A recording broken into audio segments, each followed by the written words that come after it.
to help us make sense of what's going on. And so we've got John Quin from Veterans United, which is a mortgage broker specializing in VA loans. Did I get that right, John? Yes. We've got Shashank from InstaMortgage, which is a mortgage bank with a tech focus. We've got Nick Johnson from Credible, which is a mortgage broker, also a digital mortgage broker. And then Joel Kahn from the Mortgage Bankers Association, which is the go-to, or definitely one of the go-to organizations for mortgage rate forecasting. So we're going to let Joel kick it off with an overview of where we are and where we might be going. All right, thank you. Thank you all for having me. Fun for me to be here in a warm, sunny place after coming out of DC, but we'll get to that later if you want. So I'm actually going to start, I'm not going to do a presentation, just wanted to share a few slides with our outlook, plus some trends that we're seeing on the application side, mortgage application side. I thought that would be a good way to set the tone, right? Give us some context as we get into the discussion. So the first slide is our forecast. It's our housing forecast. I don't want to walk you through this like a big presentation, but really the point here is that we're looking for a positive housing market, or at least positive trends in the housing market over the next couple of years. So, home sales we expect to grow, right? Housing starts will increase, assuming builders can find their way around their supply chain and price issues. But that's what we need right now, right? Inventory shortages. It really are I would say pretty prevalent in every market, right? So that's sort of the key to growth, I guess, in the years to come. One thing I missed here, of course, conveniently, is the mortgage rate number. And so really what we're looking at is with the growth that we're getting, improvement in the job market, we are expecting mortgage rates to increase. So right now, depending on whether you're looking at our measure or the Freddie rate, we're between 3.1%, 3.2% on the 30-year fix. We expect that to increase to about 4% by the end of next year. So wanted to mention that since it's not here. So with all that, we do expect originations to increase, but that's all driven by purchase, right? So as rates increase, we're going to see refis continue to drop. And the next slide shows you that picture. And these I can make available through Adam or Fallon over there, so feel free to follow up with us if you want these. So the refi picture for today, not quite as interesting. Rates are still, again, pretty low, but we just haven't seen refis pick up, right? Just given that we've seen about 18 months now of sub 3.5% 30-year fixed rates. Most people who can refi have already refied, right? And so a lot of the activity really is if and when you see rate movements, I guess, when people get into a position where the rate suits them. So moving now to the purchase market, which I think is going to be the bulk of our discussion. These are charts showing data from our weekly application surveys. We put this out every Wednesday morning, and this is a survey looking at mortgage applications that we get from a mix of banks, independents, credit unions, etc. So really the point here was if we look at the chart on the left that shows purchase applications by number, and the one on the right is by dollar. So I guess if you want to focus on the black line, which is 21, versus the gray line, which is 2020, what you're seeing is the unit count or the unit growth actually has been weaker than the dollar growth. And getting back to the inventory story and the demand story, we pretty much already know why, because the higher end of the market really has been what's dominating growth, right? So you're seeing fewer units but higher dollars. Average loan sizes are increasing. If you look at the loan growth the applications growth by loan sizes, you can see all the growth is concentrated in the higher end of the market. So really anything over 300,000 is growing faster than anything that's below 300,000. So this is just a breakdown of the different loan categories and showing you that annual growth. And then it's the same on the new home side too. I think this is something that we thought was really interesting, right? So we're looking for that new inventory. We're looking for that new construction to kick in. And we know that the current housing stock is old, right? We don't have a lot of starter homes, not a lot of opportunities for first-time home buyers. But looking at the new home sales trends, we're seeing this still a shift towards higher dollar loans, and basically it implies higher purchase prices, right? So now, one way to think about this chart is 70% of new home applications, new home purchase applications are over 300,000. If you go back to 2014, that was only about 40%.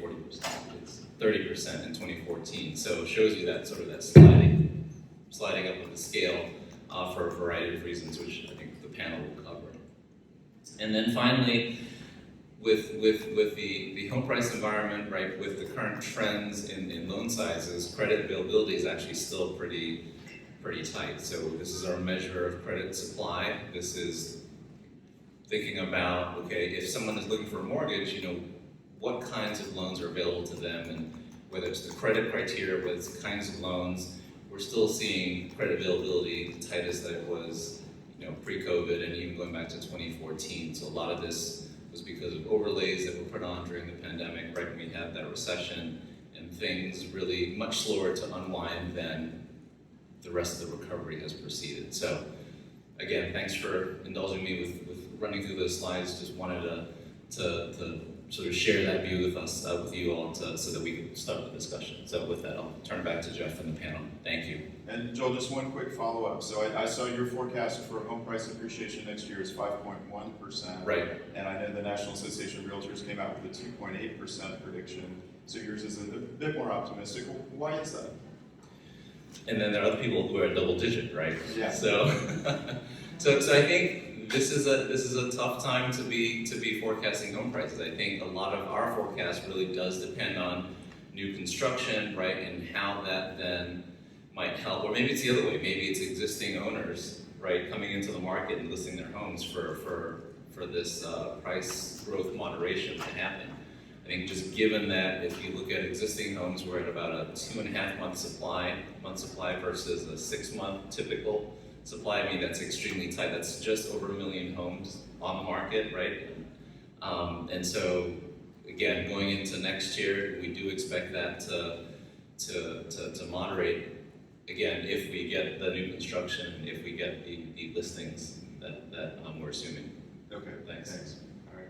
And so, John, I'll jump to you. We heard last year at this conference from Chris Burke of your company about the really strong growth in VA loans, loans for veterans and service members. Are we still seeing that? And what's the overall trend in terms of VA loans? Yeah, so last year, or 2 years ago, was the first year that we went over 1 million VA guaranteed loans, and did the same thing again this year. Purchase loans in the past 2 years are up 15%, and refinances are up 315%. We expect next year, as the interest rates go back up, and then purchase is going to be a larger percentage of the market for VA. We've seen some changes. One of the best things that we saw in the last year was there was a bill passed to give access to the VA loan for National Guard members who were called up on Title 32 status. What that means is if you're called up for a federally funded state emergency mission, which here in Florida I imagine they probably get a lot of, then you qualify, you're being paid in the federal status. And now if you hit 90 days, you can qualify for certain VA benefits, which was not the case in the past. So we anticipate, I know speaking personally in my other life, I'm in the National Guard, and we had some younger folks who, when I got called up for the COVID mission last year, wouldn't have had access for a few years to this benefit, and that could be life-changing for families. I know it was for mine when we used ours. So we really appreciate Congress doing that. Probably one of the biggest things that we're facing right now, and again, the VA loan is doing very well, it's just sort of an education issue. In the past, we've looked at that more as to potential borrowers themselves, folks in the service who might not know that they qualified, like somebody who was in the reserve for 6 years and got out. They may not qualify for education benefits, but they could qualify very likely for a VA-backed home loan. What we're running into now, and I think Jeff did a great piece on this last week, is just due to kind of a lack of understanding on the market, or just what everybody else is running into, people are coming in with these big cash offers, and we're seeing a lot of people not necessarily entertaining VA offers. My wife and I actually ran into this ourselves, and our realtor had to tell us this, and her husband and 3 of her sons all served, so I think she was equally frustrated by it. So, we just want to reinforce how great a product this actually is. It is safe, and, it's not a cumbersome government project. There's a lot of value to it. And again, for, the folks who have served, this is something that, they were promised that they earned through their service to get access to the housing market through this product. And so you alluded to one of the features of VA loans, which is zero down. So you can, as a veteran with a VA loan, you can purchase a house with no money down. And so that has proven to be a disadvantage for a lot of buyers in this super competitive market, where the sellers they see that and they think it's too risky, or for whatever reason they'd rather go with a cash buyer or somebody who's putting a 20% down. So how do you fight that? How do borrowers get around that obstacle? Yeah, it's tough, and like I said, I ran into this personally. We just had a big campaign that we ran for Veterans Day where we gave 10 houses out to different veterans who had been running into issues in the market. It's a tough market for everybody. And I know the biggest thing with the VA loan is that it is safe. The VA does guarantee these loans. So when we purchased our house, we didn't have a 20% down payment, 4 or 5 years ago. And now after, years of paying a mortgage, if we sold that house tomorrow, especially with home prices being what they are, we'd be in a much better, financial position. So really just the safety of the program that we do have, lowest foreclosure rates, that this is something that people should feel safe about accepting these offers. And Shashank, I'll jump to you. So your mortgage bank is really focused on technology, and obviously the mortgage process is a cumbersome one, it's a paper-intensive one, and that's changed a little with the pandemic. But what do you see on that front? I mean, is this going to become a more technologically enabled process? Yeah, it is a little surprising how much less of an automation that we have worked in the mortgage industry over the last few years. The only thing I think that the industry has near perfected is the point of sale system, right? 5 years back, if you had to apply for a mortgage, you had to walk into a branch, shake hands with the loan officer, give you documents in person. That's one thing that we have fixed. We have built applications, we have built point of sale system where you can complete applications online, you can upload documents, scan it, all of that is fine. But that hasn't really moved the needle on the closing time. Even if I take 2020 out, which was an anomaly, so to say, but even then, the average closing time has stayed between 30 to 50 days over the last decade or so. It just hasn't moved. 30 to 50, you said? 30 to 50, somewhere in the middle, depending on whether it's refinance or a purchase. And we're not counting again 2020 when it moved to 70, 80 days in some cases. So the reason for that is that the point of sale, the point about completing the application, uploading the documents, that's just 5 to 7% of the entire mortgage process, right? The biggest thing that really controls the timelines is what happens after the borrower is applied. What happens in setup and processing and underwriting and closing and funding and post-closing. And that's where the industry just hasn't moved the needle at all, forever, really. That's where I think that the future of the industry is that if you really want to improve consumer experience, at the end of the day, we have to automate the back end. We have to automate the 90% of the process. And I think there's definite opportunity to reduce the human capital dependence on that, which will allow the industry to scale up in a year like 2020 and scale down if, say, 2022 or 2023 is, say, a smaller volume, which MBA is projecting, of course. That will happen. And if we can get to a status where we can automate 50 to 70% of the entire ops from the time the borrower submits their application documents to the time the loan is funded, that's when I think we'll be able to move the needle. And that's why one of the reasons, for example, my company, InstaMortgage, closes loans 40% faster than the industry is because of that automation in the back end. And so what's the biggest sticking point as you look for things to automate in the mortgage process? A lot of pushback from people who have been in the industry for a long time. I was a broker for a very long period of time, and I used to talk to a lot of lenders. And I used to ask them, why does it take 30, 40 days to close a loan? And all the CEOs and presidents would say, that's how it has always been. Why do we need to change it? The borrowers seem to be satisfied with that kind of a timeline. And so, for example, I'll give you an example, Jeff. We implemented a technology where you could have a full credit approval in 10 minutes, not a pre-approval, not an AUS, it's a full human, so the AI underwrites it, but it's a human mimicked underwriting process. And the same technology were pitched at 3 companies that I know, and they're the head of credit risk actually pushed back on the technology saying, we don't want our underwriters to use this. Some thought it was too risky, some thought that it will eliminate positions in their company, some thought that, I mean, this is something that they just haven't used in the past, it's a fear of unknown. So I think the biggest challenge with technology adoption, one is that there are some technologies that still need to be created, and there has been a lot of talk and work actually in that space over the last 6 to 12 months. And 2 is that culture of being extremely human dependent that we have had for decades, that needs to change with leadership. They have to be open to the fact that that has to be one of the elements. I'm not saying the technology is the only element that will change the consumer experience. You have to have people, you have to have your culture. But there has to be a fair mix of technology in the entire mix.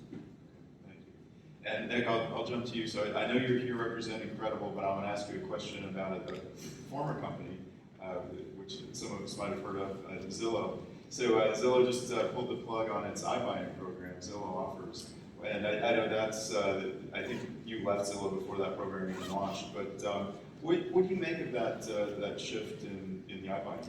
Well, I think Shashank brings up a great point, right? I think that's what we're all dealing with, is bridging that gap between the old school traditional model, right, and a streamlined solution for consumers. Because as we know, with not just our industry, many different industries, it's about the consumer, giving them what they're looking for, right? And I think, to your question, Jeff, with the iBuying model, I think it really, proves a point on the need for that relationship with the real estate agent, right? There was a lot of hype around iBuying, there's still a space for it in the market, but with the way the real estate market is today and how competitive it is, you need a real estate advisor to help you along throughout the process. Last year, 65% of transactions faced multiple offer scenarios, and that was down 10% from a year before that, right? So, as a buyer, and something I experienced as a broker, going into an offer where there's 10, 15 offers, the home's going for $50,000 to $100,000 over asking price, navigating that solution with a digital platform, not a human touch or anybody there to kind of guide you through that process is really challenging to navigate. And I think that's something we're doing with Credible as well, is how do we streamline the mortgage process, give the consumer what they want, but also make sure that they have the confidence in that process and understand that we're helping them and give them the best experience possible in the market. So, while I think there's a space for iBuying, I also think there's a place where we need to bridge that gap because it's not the end solution. So I think there's a lot of work to be done within our industry. And Joel, I know you left your mortgage forecast number off that slide. And I can't remember what it was. A year from now, you think it's going to be 3.5%? 4%. 4%. Okay, so 4% by the end of 2022. okay, so it's about 3.1 now and up to 4% right a year from now. All right, so quick lightning round. I'm going to put everybody on the spot. John, where do you see mortgage rates in a year? We'll see them go up throughout the year and then hopefully level off. But we're not going to see what I think we saw last year or so. Right. Okay. Shashank, do you have a prediction for mortgage rates a year from now? 3.25%. 3.25. Okay. So what do you see that's different from what Joel sees as he looks at the market? One, of course, as Joel mentioned, it's one of the hardest times to predict mortgage rates. I mean, if you were predicting something, say even 4 weeks back before Omicron came in, to when it's now, it's a very different time to do that. It's a question about if your entire world is vaccinated about 15-20%, and pandemic being a global scenario that it is, you can just prevent this from entering your country just because 70-80% of your population is vaccinated. That being the case, you will see more mutation, you will see more variant down the road. That again being the case, if that kind of uncertainty remains in the market, you will have more money flowing into treasuries and bonds, thus reducing the mortgage rate. So my forecast is based a lot on the pandemic and how it's going to roll out. I think it will take 18 to 24 months before we'll see larger scale vaccination across the board. If that's the case, that should be the primary factor that we should be thinking of, not so much tapering and Fed mortgage rates increase, which is seems to be the number one reason why most of us are thinking that it'll be closer to 4%. I personally don't think so. Okay. And Nick, do you have the forecast? I'll take the over 3.26.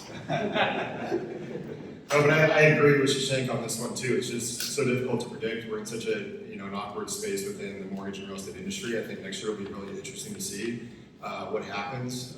But I think it's bound to level off. We've had record highs, but at the same time, I don't see us having some sort of crash. I do expect there to be still maintain home appreciation, but I don't expect prices to stay increasing the way that they have been over the past few years. But yeah, it's all good signs, and I think continued growth is to come.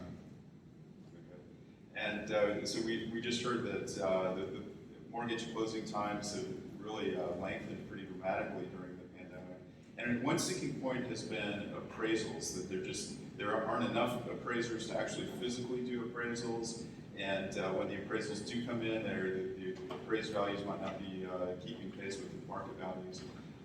And so I know Freddie and Fannie are going to start allowing something next year called desktop mortgages, which means that appraisers can appraise properties without actually leaving their offices. But what do you all see on that front? Is this appraisal problem going to be tamed anytime soon? Take that. You're right. I mean, the biggest problem, even for us, is that moving that fast, you are dependent on the appraisal, right? And that seems to be the biggest hurdle as of now. There are just not enough appraisers to match up to the demand of how much the production is. As the production lowers because of lower refinance, we should see just an organic turnaround time to be slightly better, because there won't be as much business as MBA is projecting and everyone else is projecting. The second thing is that, I mean, we heard from Fannie and Freddie talking about the desktop appraisals being allowed in most Fannie Freddie loans. We of course don't know the details in that. When that happens, that will be a game changer for everyone really involved in the transaction, including the turn times that we can then predict to the consumer. It will become a more predictable process, which it is not right as of now. So I think those two changes, and also if you look at just the number of property inspection waivers that Fannie and Freddie has been giving on refinance over the last year, I don't have the stat on this, but that has been significantly better. I mean, in my experience, that's almost 70-80% higher than what you used to see in 2019. So I think the government agencies understand this, the administration understands this, and they are doing, I mean, I was actually very surprised that they would say that they would allow desktop in so many, even during pandemic, they allow drive-by appraisal on so many cases, just exterior-only appraisal. So I don't personally see more appraisers actually joining the industry. It's not as lucrative with the entire agency involvement as of now. But just the fact that agencies are looking at it, the administration is looking at it, that should solve at least a part of the problem moving forward. Yeah, I think that the appraisal challenge is in a way, it's a positive. It's something that's needed to evolve within the whole industry. So I think this puts pressure on us in our roles to make that change. So like many things that where pressures applied, we get good outcome as a result. So we're looking forward to having that option. Is there any downside to desktop appraisals? I know there was, when this was announced, actually at the MBA conference a couple months ago, there was applause, but then there was also pushback from people saying, well, we remember the last time we loosened appraisal standards and it didn't end well.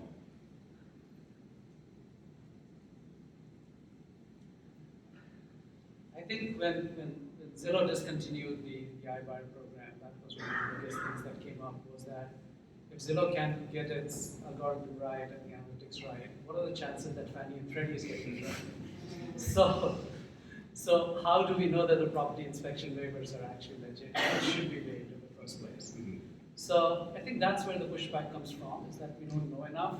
And Zillow actually pulling out of that market actually had some negative connotation to the fact that how much can we trust the computers to project the future housing prices to that effect. But I don't think we loosened the appraisal guidelines the last time. It was more a collusion, if you think about it. It was not as if Fannie Freddie said anything is allowable.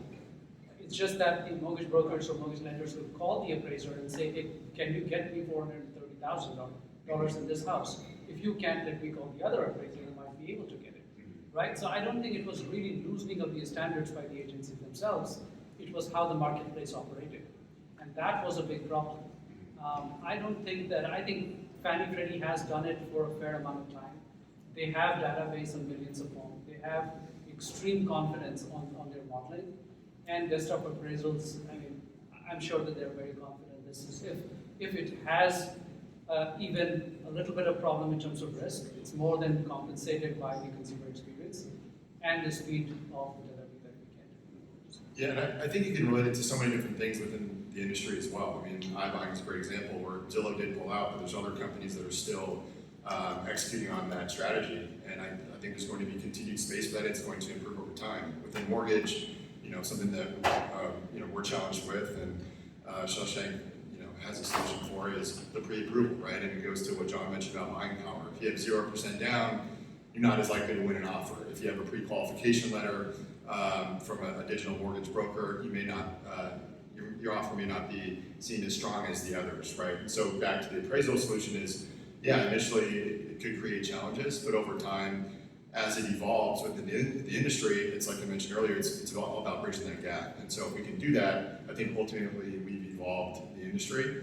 and made it easier for us to solve that problem. So I think it'll be a learning curve, but eventually we'll have a solution that's right.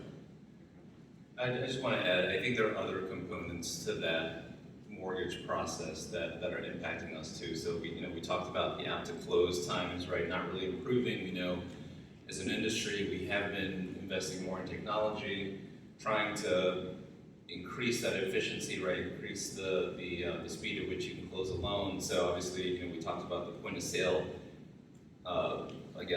tools having improved, right? Appraisals being sort of one bottleneck. But I think then thinking back to the broader workforce, you also have an issue with some of the back office roles, like processing and underwriting, which a lot like appraisals, we're actually seeing a shortage of right now. And then the fact that a lot of these roles can be done remotely, there's also been a lot of competition for talent because you can hire someone out of state to your operation, and then when you rehire and you retrain, everyone knows it takes more time, and then you have more new bodies in there trying to learn the ropes, and then that increases time, and that every little sort of delay that you have in any process, right, really exponentially adds to the time. So I think part of that is, again, going back to sort of the labor force discussion that we've had in other panels, just that when we have more talent come back to the workforce, hopefully in the right places, right, where the demand is for this talent, we'll have some improvement there. Longer tenure, right, just more experience, and just the ability to do things better. So I think there are just so many components in that mortgage process, and absolutely agree that the app to close time is a competitive advantage, or if you can have a shorter app to close time, it's a competitive advantage for anyone in the home buying process. All right, I can keep asking questions all day, but if anybody wants to jump in from the audience, Lou, I know you've got some questions, but if anybody's got a question, feel free to jump in. Otherwise, so Joel, you mentioned something along the lines of pretty much everybody who's going to refi has done it, and that's been kind of a mystery. I mean, we get these reports from Black Knight that there are millions of American homeowners who could save money by refinancing but haven't done it, and it's everybody sort of scratches their heads. Is it because homeowners just aren't paying attention? Is it because they don't want to deal with the paperwork? Why is it that a lot of people are just leaving money on the table? I'll try to keep it short. This is a whole other presentation, really. No, I think if you look at who's refinanced, or if you look at, so if you look at all the mortgages that are out there, right, you split them up by rates and you split them up by when they were originated. A lot of what was originated from 2018 to 2021, right? So those were when rates were, anywhere from 3 to, let's just say 3.75%, right? So a lot of those loans were done, a bulk of the loans out there right now were done in that period of time. If you look at loans that potentially could benefit from a refi just from a pure rate perspective, a lot of those loans have been there since 2018 and earlier, right? Or they originated in 2018 and earlier. So they've had this window of time where they could have gotten a low rate, but they haven't done it. Part of it maybe is because there's a lack of awareness, but I think there's also a big part of it where there are I don't want to say traditional reasons, but there are just sort of more structural reasons why they're not moving. So whether they don't know if they're going to stay in the house long enough to make the refi worth it, right? So even if I'm going to save a full percentage point, but if I'm going to move out of the house or I'm going to think about selling, kids are going to college in 4 years, do I really need to pay the closing costs and refi? And then the other part of that too is borrowers who have maybe a smaller loan amount, who again might not have might not find the benefit from refinancing, again, even if they have a better rate. It's a small balance, right? They have to go through the process, and let's be honest, I think some people, myself included, are afraid of paperwork, right? Or just don't want to deal with it. And again, if the savings isn't large enough to justify that, they might not be moving. And then clearly we also had a lot of people who were hit hard by the pandemic. So a ton of homeowners benefited from these low rates. But remember, we still aren't back to where we were pre-COVID when it comes to leisure and hospitality hiring, right? Some retail hiring. And yes, a good proportion of these workers might be renters, but there's a good proportion who could either have bought a home or refinance as well. So even though they had the equity, there's still a little bit of income uncertainty or even just a lack of income, right, in job security to refi. So again, many different reasons why, but I think those are some really big drivers as to why you have, I forget what the black number is, but there's certainly a good chunk of borrowers who could benefit but haven't been able to do it. Yeah. What FHA and VA has done really well is to have a streamlined program for the people Right. who are already paying their mortgages on time. They can go through a streamlined refinance. You don't need appraisal, you don't need income, you practically need nothing. You can be clear to close in 7 days. Fannie Freddie did not do that. And that could be one of the reasons why, Joel mentioned this, is that why you see these big numbers in Black Knight and not a matching number into people rushing to refinance, is because they went through this process once or twice and they're like, I don't like it.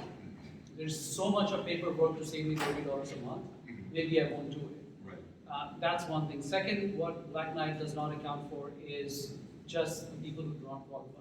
Their data talks about the equity, their data talks about credit score, but it does not say about I could be self-employed. I may not have had a good year last year, and so I don't qualify to refinance this year. So I think we have as an industry kind of dissuaded people from refinancing just because how difficult it is to refinance. And then two, during 2020, Freddie Mac came up with that good report saying that most people who benefited from the lowest rate in the history were people who were wealthier with higher loan amounts, right? Because when you get busy as a loan officer, you try to pick the fruit that gives you the most, right? You pick the higher loan amounts, you pick the easy clients because you have 100 loans in pipeline. You don't want to work with $90,000 clients. That could be another reason why those people are still left. And Fannie Freddie came up with Refi Now and Refi Possible program to potentially try and get those people to refinance, but those haven't really taken off in the numbers that I've seen. And then, John, what are you seeing on that front with the VA streamlined refi program? Are more of your borrowers taking advantage of that?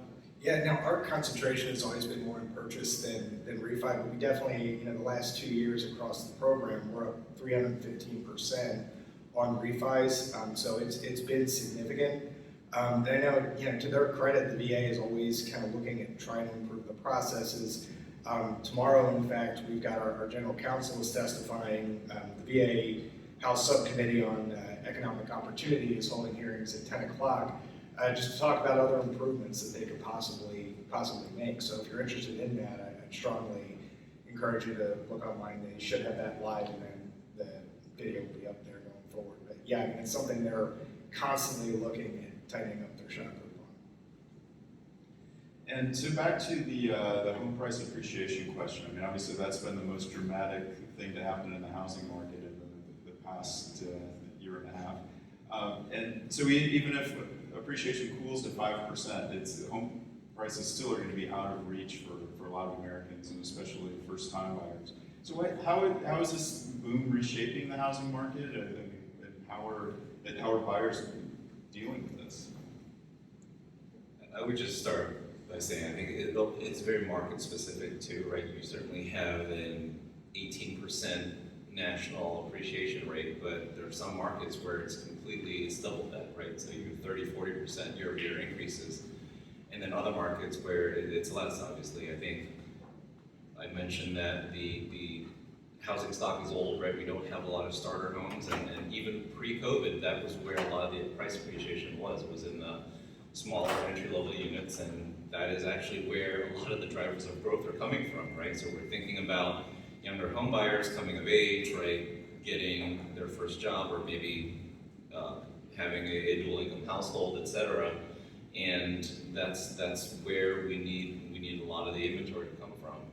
And so, you know, that's gonna come down to how much of that and how quickly, I guess, that comes online to help some of that price moderation. But, you know, I think to your point, the rate of appreciation is certainly well ahead of income growth, right? And so we also then tie things back to the job market, right? So if we have labor force participation increase, you know, we'll see, you know, more people, more jobs, et cetera. But also just the fact that right now, again, on an aggregate, we're seeing income growth trail. So that's good. That is going to be a challenge, but I think we need both of these to converge, I guess, in a way for that to help. Yeah, and I think one of the key factors to the boom has been the generation, right? So you've seen a lot of millennials come to age where they're buying their first home, and I think it ties back to the question of what are rates going to do, right? And so if rates continue to go up as we expect, you know, I think you'll see it slow a little bit because, you know, simply people, first-time home buyers, will be priced out.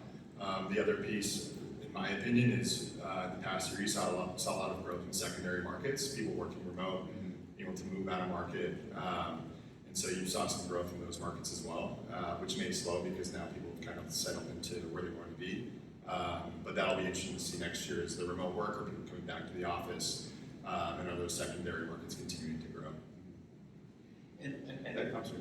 I was just going to say, I think that's a good point. There's something to be said about that, right? Because a lot of these high growth markets, not all of them, a lot of them were previously markets that did not see that level of growth, and that's the reason why they went that far up in terms of, you know, relative to the average. So if we get a saturation in those markets, you could see growth drop a lot quicker, right, and revert to sort of where it was before. I don't mean decline. I mean, you know, just the rate of appreciation is not going to be quite as large, just because either the interest has died out, right, or just there is an infrastructure point, or infrastructure limit, I guess. Maybe, you know, a small town that might not have a big airport was appealing, right, for the lifestyle initially, and then things sort of quietened down when people realized, well, you know, I only have 3 flights in and out of here in a week, right? So maybe it's not really worth living here. So I think there are sort of very market-specific drivers that could actually bring home price growth down, you know, to that 5% or 2.8, or not, right? Right. Over the next year or two. And one of the other things that's happening in the home buying space, you mentioned about this, how would this reshape the communities or reshape the demographic. One of the things that has changed dramatically and going to change in the future is just the demographic of the home buyer, right? Especially the first-time home buyer. In the next 5 years, it's projected that 75% of home buyers will be either millennials, single females, or people of color. And so, I mean, to put it bluntly, I mean, your older white male is not your audience anymore if you're focusing on home purchase. Latinos will be 70% of new homeowners in the next 2 decades. So even with affordability being a problem, even with higher home prices, even with inventory being a challenge, with rising interest rates, we are still seeing that the entire demography of home buying in the US is being reshaped as we speak. And that's something that, as a trend, I don't see that changing because of changes in home prices or interest rates. Well, and I know baby boomers like to recall when they were first-time buyers and rates were in 16%, even 18%. And you know, as a Gen Xer, when I was a first-time buyer, they were in the 8 to 9% range. And people kept buying houses then. I mean, we're at these just ridiculously low rates now. So even if we do go to 4 in a year from now, I mean, is that enough to really cool demand, or would it? How high would rates have to rise to really have an effect on demand?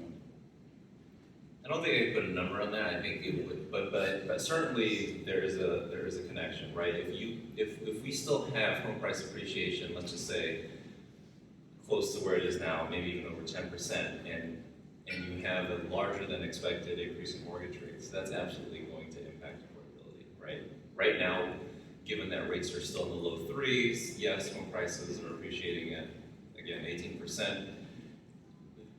I think with a 3% rate, any small increase is only going to impact buyers in the margin, right? You need a little bit of an advantage to put in a competitive bid, right? But if, say, we got to 3.5%, 4%, and home price appreciation was still running at 18%, then we'd see a much sharper impact on anyone entering the market. Because I think, and what I mean that, yeah, so entry level and first time home buyers is absolutely going to be impacted because they don't have that equity from the sale of an existing home, right, for a down payment. So that's that combination of both is where it's going to hurt if that happens. Okay, we do have a question from Lou. Go ahead. Since you put me on the spot, I'll ask a question. Joe, have you heard of any lenders incorporating weather risk into their underwriting standards? What might Fannie and Freddie be doing? What is the general scope of it? I haven't heard of anyone specifically. I know there's certainly your usual sort of flood, right, type, the usual flood guidelines from the GSEs, from the agencies, and then just sort of, we definitely have at the MBA lots of discussions about, you know, climate change and the risk, right, to lending, both from I would say from the collateral risk standpoint, really, you know, it's less so than sort of a storm forbearance, right, where there's a sort of a temporary forbearance or you know, not forgiveness, but just temporary forbearance period versus a situation where if you had a huge climate event where there's nothing left to underwrite, if that makes sense, or nothing left to really, you know, there's no collateral left, right? If the city, if the town is leveled, then where do you go from there? So lots of discussion going on about that, but I can't offer any specifics right now. I don't know if these guys who lend themselves might have anything to add. Well, go ahead, Joe. Okay, can you hear me? Yes. Okay. So the background, I live in Cleveland, we have a lot of inexpensive houses. I'm curious about your thoughts on the availability of and access to small dollar purchase loans. And specifically, I'm talking about stuff that's $80,000 or less, which I've heard quite a bit anecdotally is hard to come on. Did everyone in the back hear that question? I'll start. So I think that's where we're seeing the shortage, right? So I think that's what we've been talking about in terms of where the inventory needs to come from. And I think that's a really good point too, and I also failed to mention this, is yes, when you have existing homeowners listing their homes, is it a match for the buyers that are looking for homes, right? It won't help if someone's listing $1 million home when we have a ton of first-time home buyers. I mean, it helps a little bit, but you know, there's still an imbalance, I guess, in the availability of those lower priced homes. I think there's certainly been a lot of discussion and this is probably gets very local, state and local, city and local specific, in the sense that there has been talk about zoning changes, right, and just allowances to take existing lots and rezone them into multi-unit lots, et cetera, you know, so that you can build more small units. But other than that, I think, you know, that's kind of, again, what we're looking to in terms of what we need to cater to the demand that's coming online over the next couple of years. So we have the cheap houses, but people can't get the debt to buy them. And Oh, I see. So So- you're saying, okay, you say the credit, but specifically not, I'm sorry, I misunderstood. yeah, I mean, Okay, you okay. can buy a house like Yeah. in my neighborhood Right. for $80,000, Yeah. but can you get a loan to buy Right. that house? Okay, got it, sorry. Yeah, so I mean, that's the last picture I showed, just that we haven't gotten back to that level of availability, especially if the borrower doesn't have a more traditional income stream, right? So the self-employed, right? The sort of seasonal earner, et cetera. And yeah, certainly need more flexibility there in terms of access to credit, but that's what hasn't come back yet relative to where we were. And even before COVID, I don't think it was that easy in that space either. And Nick, Shashank, go ahead. Yeah, just quickly want to address that. Michelle, the problem with low loan amounts is the problem with the 3% cap on a loan being treated as high cost. A lot of the costs in the industry are fixed costs irrespective of the loan amount. So you have underwriting fees is $9.95, processing fees is $4.95, escrow fees at, I don't know, $2.95. A lot of these fees, because there are different people involved in the process, they're like, I don't care what your loan amount is, that's my fees to deliver my service. And when you do that on a smaller loan amount, like $80,000, $90,000, you add up that very quickly to that 3% cap. And if you do that, then the loan officers are left with very little commission to work off of if the other costs end up at, say, 2.5% already. That's where you see pushback from loan officers or even lenders at a larger scale to say that we don't want to get into less than 100,000, 150,000, whatever that number is. And I don't think that's going to change very, very soon, is because unless we get to a point where the volume becomes so low, is because now I'm like, okay, I'm left with no business, so I'll go and do those 80,000. But when you're in a year like 2020, 2021, that's where you get homes like that where no one pays attention to it, is because I have enough business of a much higher loan amount to focus on 80,000. So, and there is really no answer to it, and I don't even see that's changing, unless the production goes lower, which is expected to, and then people might focus on what they would call not as profitable a loan as it should be. Is there a number at the bottom of the scale for you? Like if I come to you and say I want 70,000, you say no, or is it? We haven't said no to any loan amounts. I mean, one of the things that you can get into trouble is that if low loan amounts somehow can be correlated to a certain demographic, or even redlining kind of a concept that you are intentionally trying not to fund, say, low-income families, because that correlates to low loan amounts, that can get into a lot of problem, which a lot of lenders don't understand. And so for us, that's not the big part of our business, but we would not say no just because one loan, and for us, homeownership is more important than just that one loan. All right, we've got about 90 seconds left. Any other questions from the audience? And so Nick and John, on this low loan amount issue, do you see that? Do you see that as an issue? Do you have borrowers who want only 50 or 60 grand and can't get it? We're not running into that as often, but what I would say, a solution like Credible, offering consumers to go shop multiple lenders in one place within a few minutes and see real pre-approved rates, it's a great place to look for options, I would say. That's a great question that I have to look further into, but I would say we're a platform that offers, the consumer kind of that transparency and looking for different options. Michelle, also local regional banks who have CRA initiatives and they are mandated to meet some of those stuff, those could be a great place for some of those home buyers to look for.